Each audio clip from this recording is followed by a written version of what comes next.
এবং বিভিন্ন পর্যায়ের নেতাকর্মী, উপস্থিত সাংবাদিক মণ্ডলী এবং প্রিয় দেশবাসী, জাতীয় নাগরিক পার্টি এনসিপির পক্ষ থেকে শুভেচ্ছা গ্রহণ করবেন।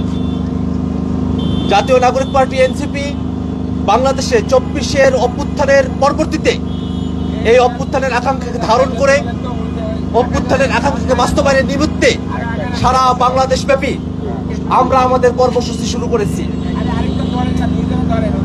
অভ্যুত্থানের নেতৃত্ব জাতীয় নাগরিক পার্টি এনসিপি নেতৃত্ব বাংলাদেশের উত্তরাঞ্চলে বর্তমানে অবস্থান করছেন।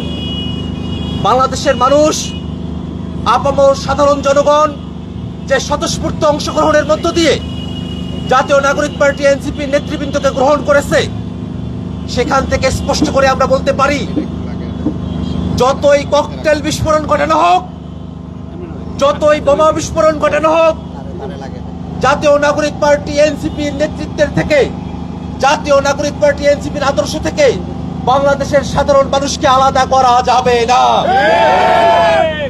সম্মানিত উপস্থিতি, জাতীয় নাগরিক পার্টি এনসিপির ঢাকা মহানগর দক্ষিণ শাখার উদ্যোগে যে তথ্যচিত্র প্রদর্শনী কার্যক্রম শুরু করার কথা আমরা অবাক বিস্ময়ে লক্ষ্য করলাম। সেই তথ্যচিত্রের যে গাড়ি, সেই গাড়ির উপরে গতকাল মাঝরাতে একদল সন্ত্রাসী ককটেল বিস্ফোরণ ঘটিয়েছে। আমরা দেখেছি যে আমাদের এই গাড়িটি ক্ষতবিক্ষত হয়েছে। আমাদের তথ্যচিত্র প্রদর্শনীর যে স্ক্রিন, সেটাও কয়েক জায়গায় ক্ষতিগ্রস্ত হয়েছে, আমাদের সহযোদ্ধা আহত হয়েছে। কিন্তু আমরা তো সেই মানুষেরা যাদের উপরে সরাসরি গুলি নিক্ষেপ করার পরেও, যাদের উপরে সরাসরি বুলেট দিয়ে হত্যা করার পরেও, আমাদের এক অংশ শহীদ হয়ে যাওয়ার পরেও আমাদের আর এক অংশ রাজপথে বুক চিতিয়ে দাঁড়িয়ে থেকে হাসিনার স্বৈর শাসনকে বাংলাদেশ থেকে উৎখাত করেছিল। আমরা বিশ্বাস করি বাংলাদেশের মানুষ যে ধ্বংসস্তূপের মধ্য দিয়ে নতুন বাংলাদেশ গড়ার শপথ নিয়েছে, তেমনি ভাবে জাতীয় নাগরিক পার্টি এনসিপির গাড়ি বহরের উপরে হামলা করে, তথ্যচিত্র প্রদর্শনের গাড়িতে হামলা করে আমাদেরকে দমিয়ে রাখা যাবে না। সুপ্রিয় উপস্থিতি, অভ্যুত্থানের এতগুলো সময় পেরিয়ে গেছে, এখনো পর্যন্ত বিচারের তেমন কোনো অগ্রগতি হয় নাই। এখনো পর্যন্ত তদন্ত প্রতিবেদন প্রদান করে, চার্জশিট গঠন করে মামলাগুলোকে আমলযোগ্য করে তোলা হয় নাই। আমরা খেয়াল করেছি অনেকগুলো জায়গায় মামলা হয়েছে, কিন্তু আওয়ামী লীগের শীর্ষ সন্ত্রাসী, আওয়ামী লীগের সব থেকে বড় টেরর যারা এই আন্দোলনের সময়টাতে আমাদের শিক্ষার্থীদের উপরে গুলি চালানোর নির্দেশ দিয়েছে, যারা আন্দোলনের সময়টাতে পরিকল্পনা করে বাংলাদেশের মানুষের উপরে গণহত্যা চাপিয়ে দিয়েছে, মানবতা বিরোধী অপরাধ করেছে, সেই সব শীর্ষ সন্ত্রাসী আওয়ামী জঙ্গিদেরকে বাংলাদেশ থেকে পালিয়ে যাওয়ার সুযোগ দেওয়া হয়েছে। এখনো পর্যন্ত সেই সব শীর্ষ সন্ত্রাসী আওয়ামী লীগদেরকে এখনো পর্যন্ত গ্রেপ্তার করে আইনের আওতায় নিয়ে আসা হয় নাই। সেই আওয়ামী লীগের সন্ত্রাসীরাই গোটা দেশব্যাপী নানাবিধ নাশকতা করবার চেষ্টা করছে। আমরা দেখেছি জাতীয় নাগরিক পার্টি এনসিপির কেন্দ্রীয় কার্যালয়ের সামনে পরপর কয়েকদিন বিস্ফোরণ ঘটানো হয়েছে। আমরা খেয়াল করেছি গণসংহতি আন্দোলনের অফিসের সামনেও ককটেল বিস্ফোরণ ঘটানো হয়েছে। আমরা খেয়াল করেছি আমাদের সহযোদ্ধাদের উপরে পটিয়ায় নৃশংস কায়দায় পুলিশ হামলা করেছে। এই প্রত্যেকটা ঘটনাকে আলাদা আলাদা করে বিবেচনা করার কোনো সুযোগ নেই। আমরা মনে করি এখনো পর্যন্ত পুলিশ প্রশাসনের মধ্যে, এখনো পর্যন্ত সিভিল প্রশাসনের মধ্যে, এখনো পর্যন্ত আইন শৃঙ্খলা রক্ষাকারী বাহিনীর মধ্যে ওই পতিত ফেসিবাদী স্বৈরাচারীদের দোসররা ঘাপটি বেড়ে বসে আছে।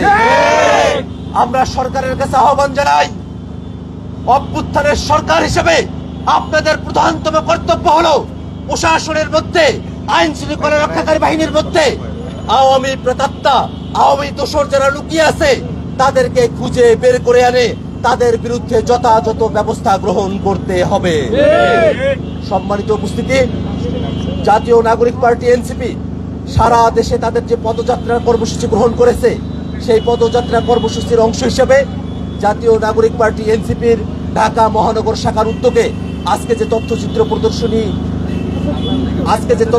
প্রদর্শনী আরম্ভ করা হয়েছে, আমরা আনুষ্ঠানিকভাবে এই সমাবেশের মধ্য দিয়ে সেই তথ্যচিত্র প্রদর্শনীর শুভ উদ্বোধন ঘোষণা করছি। সম্মানিত উপস্থিতি, বাংলাদেশের ফ্যাসিবাদ বিরোধী সকল রাজনৈতিক দলের কাছে আমাদের আহ্বান থাকবে, জুলাইকে বাংলাদেশের প্রত্যেক মানুষের কাছে পৌঁছে দিতে, প্রত্যেক ঘরে জুলাইয়ের বার্তা পৌঁছে দিতে প্রত্যেকটি রাজনৈতিক দল, ফ্যাসিবাদ বিরোধী সকল পক্ষ, সামাজিক সংগঠন তারা জুলাই দিয়ে তাদের নানাবিধ অভিনব কর্মসূচি তারা গ্রহণ করবে। বাংলাদেশের মানুষের মধ্যে জুলাইকে পৌঁছে দিয়ে জুলাইয়ের আকাঙ্ক্ষাকে বাস্তবায়ন করতে বাংলাদেশের ফ্যাসিবাদ বিরোধী সকল রাজনৈতিক দলকে ঐক্যবদ্ধভাবে ভূমিকা পালন করতে হবে। একই সাথে বাংলাদেশে জুলাইয়ের নেতৃত্ব, জুলাইয়ের অগ্রগামী বীর যারা রয়েছেন, জুলাইয়ের শহীদ পরিবার, জুলাইয়ের আহত যারা রয়েছেন, যারা কারাবন্দী হয়েছিলেন, তাদের উপরে নিরাপত্তার যে ঝুঁকি তৈরি হয়েছে, আমরা সরকারের কাছে বিনীতভাবে আহ্বান করব আমাদের প্রত্যেক সহযোদ্ধার বিষয়ে নিরাপত্তার ঝুঁকি অপসারণে যথাযথ ব্যবস্থা অবশ্যই সরকারকে গ্রহণ করতে হবে।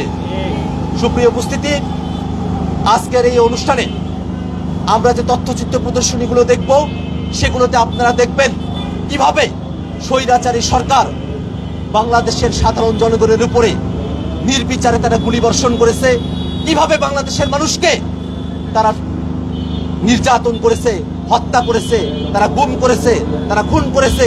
বাংলাদেশের রাজনীতিতে এক ভয়ঙ্কর কালো অধ্যায় যা আওয়ামী লীগ তৈরি করেছিল, তার সাক্ষী হয়েছিলাম আমরা বিশ্বাস করি জুলাইতে বাংলাদেশের জনগণ যে শক্তি নিয়ে, যে প্রেরণা নিয়ে আওয়ামী স্বৈরাচারের বিরুদ্ধে একত্রিত হয়েছিল, সেই শক্তি, সেই প্রেরণা নিয়ে নতুন যে বাংলাদেশ নতুন বন্দোবস্তের ভিত্তিতে, গণতান্ত্রিক কাঠামোর ভিত্তিতে নতুনভাবে পরিচালিত হবে, মৌলিক সংস্কারের ভিত্তিতে নতুন বাংলাদেশ পুনর্গঠনে যে পদযাত্রা শুরু হয়েছে, দেশ করতে যে পদযাত্রা শুরু হয়েছে, আমরা আশাবাদী এই পদযাত্রাকে বাংলাদেশের জনগণ তারা অবশ্যই সফল করবে। এই আশাবাদ ব্যক্ত করে আজকের এই অনুষ্ঠানে আগত সাংবাদিক, জাতীয় নাগরিক পার্টি এনসিপি ঢাকা মহানগর শাখার বিভিন্ন পর্যায়ের নেতৃবৃন্দ এবং অন্যান্য নেতৃবৃন্দ এবং যারা উপস্থিত হয়েছেন তাদের সকলকে আবারও সাদর সম্ভাষণ জানিয়ে, তাদের সকলকে কৃতজ্ঞতা জানিয়ে আমি আমার বক্তব্য এখানে শেষ করছি। Immigration to Canada. We provide the best quality service and solution for Canada immigration. Please visit our website and contact for details.